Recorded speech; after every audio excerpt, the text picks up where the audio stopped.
Socialization is one of my very favorite topics to cover in Introduction to Sociology. So I want to give you a definition. Socialization is the way in which individuals can learn skills, values, motives, and roles appropriate to their position or group in society. So we're all being socialized from our earliest moments as a person. Our families are socializing us, our world around us is socializing us, and we learn how we are supposed to act. So here's my little example of how we're supposed to act. Two women sitting next to each other, sitting very, very differently. One woman is sitting, up straight with her knees together, and just kind of that idea of prim and proper. A lot of times, the way that women are socialized to be. So to either cross your legs, cross your ankles, but to sit, very carefully.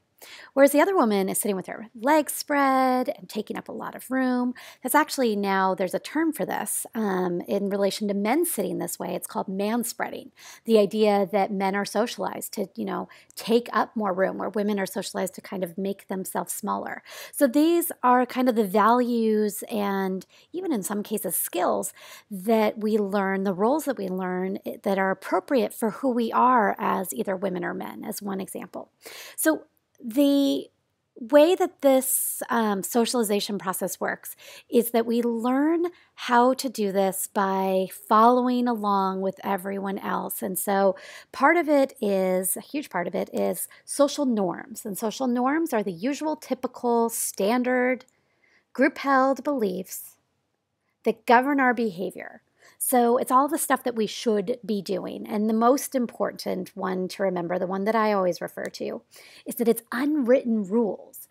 We don't get a handbook on how to act as a student. We don't, well, maybe we do as far as like the rules, but that you don't just blurt out stuff in class, or you don't start hugging strangers like on the first day of class. I mean, that would be really breaking some social norms if you just came in, you're like, hi, I'm here, hugs for everyone, right?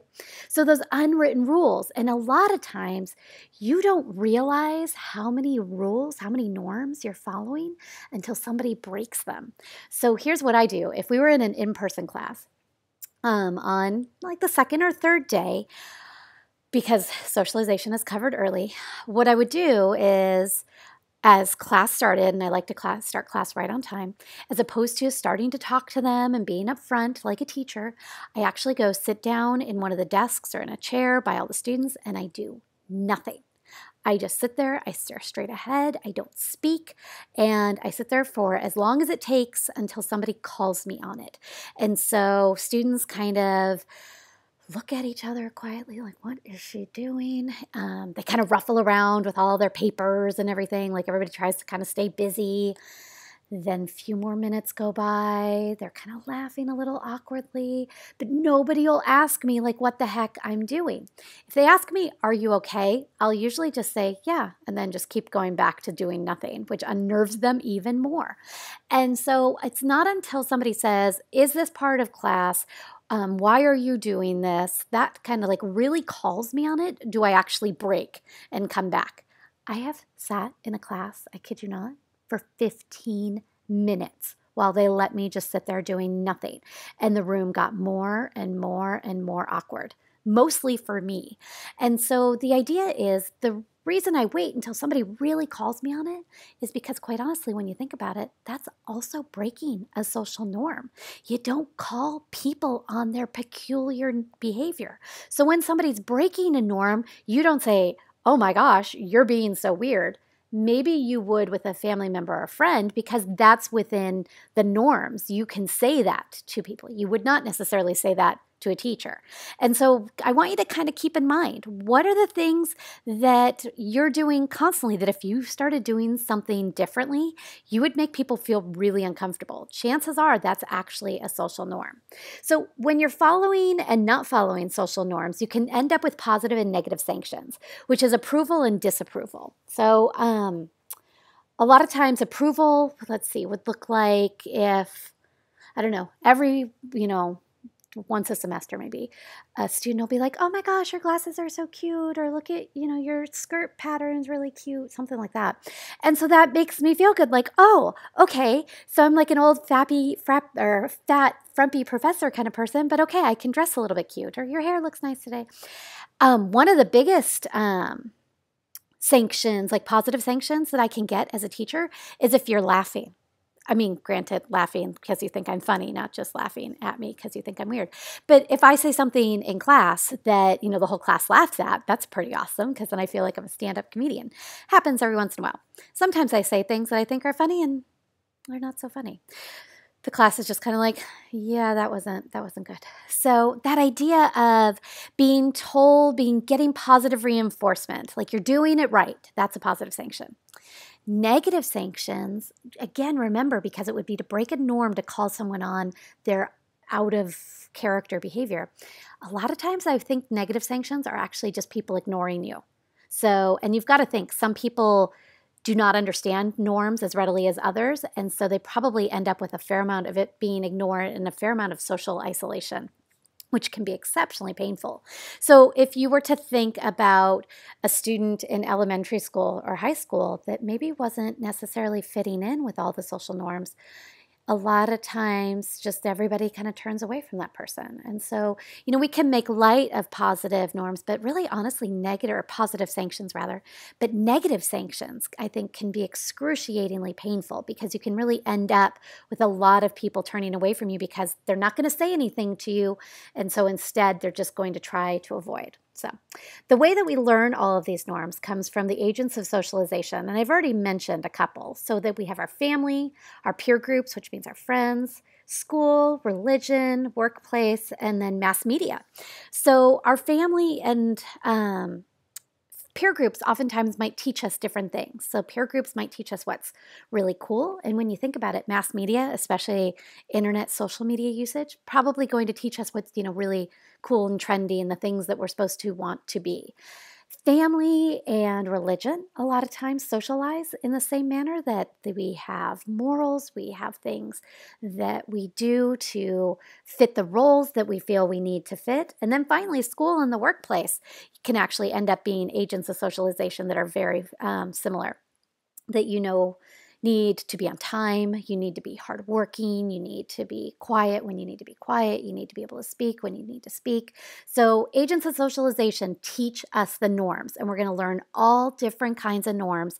In some cases, like I just kind of linked together, some similarities, but a lot of times we've got all of this information coming at us, and when you think about it, you're a very different person with all of these different groups.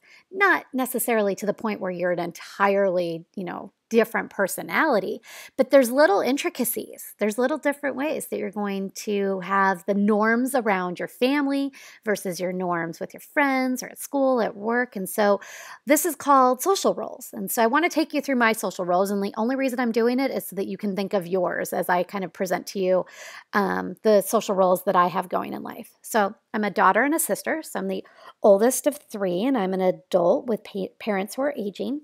And I am a big sister, so to Peg and Rory, my brother and sister. And so that kind of relationship can sometimes be very different than who I am in other places, because a lot of times with your family, you can kind of revert back to the things that you did as kids, like, well, you'll maybe appreciate this. They all used to call me Princess Putrid, which occasionally they still bring up. And so that idea of like rolling your eyes and I'm too cool for school kind of stuff, like that's how I was growing up. Really, really pleasant, I'm sure. I earned that nickname, Princess Putrid. But that idea of you can fall back into kind of some of those snotty, bickering behaviors if you have them in your family, no matter how old you are. So I am a mom. I'm a mom to a young adult at this point. And so who I am as a mom can be very different than who I am as a daughter and sister. I'm a wife. I've been married for, I have to think about it for a second, I think 17 years or so. And so who I am as a mom and wife is also going to sometimes be similar, sometimes be different, but they're different roles. So I'm playing all these different roles. I'm a friend. I think I'm a good friend. My friends seem to like me. I'm a caring friend. I love my friends. And so, I love my family and I love my son and my husband too. But there's something extra fun about getting to be with your good friends. The laughter and the inside jokes and all these things that, yes, you can have with everybody else too. But as I'm a friend, a lot of times I'm a lot more relaxed, right? Think about that you don't have expectations in your friends that you might in your parents or your children or in somebody that you're in a long-term relationship with. And then finally, I'm a college instructor. So I am going to be a very different person in some ways as a college instructor than I am as a daughter or that I am as a friend. I certainly try to be outgoing and friendly with my students. I adore them most of the time and love getting the chance to talk to them, but the power dynamic is different. And I have to, of course, act in a professional manner. And so think about who you are at work versus who you are at home versus who you are with your significant other. And so these are our social roles. And you go through them impeccably. You go from one to the next without even necessarily thinking about it. But here's a place where social roles and norms can intersect. Think about this. So have you ever been maybe as depending on how old you are, but maybe at a point when you were a teenager or something and you were with your friends, right? And so you're with your friends are so cool, you're that age, at that age where everybody's cool. And then all of a sudden, like your little brother or sister comes in or your mom is bugging you and like, Mom. So that like moment and intersection of your social role as a family member versus a friend, kind of like the norms are different. Who you are and what the unwritten rules are can be different. And so you can have those kinds of lines cross if you have, some kind of a boyfriend, a girlfriend, a significant other versus being a student, and you got to think about how the fact that you have different norms, you have different rules, and you switch back and forth through them a lot. So the other thing I want to present to you is just one more theory called the looking glass self. And so the looking glass self is the self-image an individual forms by imagining what others think of his or her behavior and appearance. This was written by Charles Horton Cooley at some point, I don't remember the year.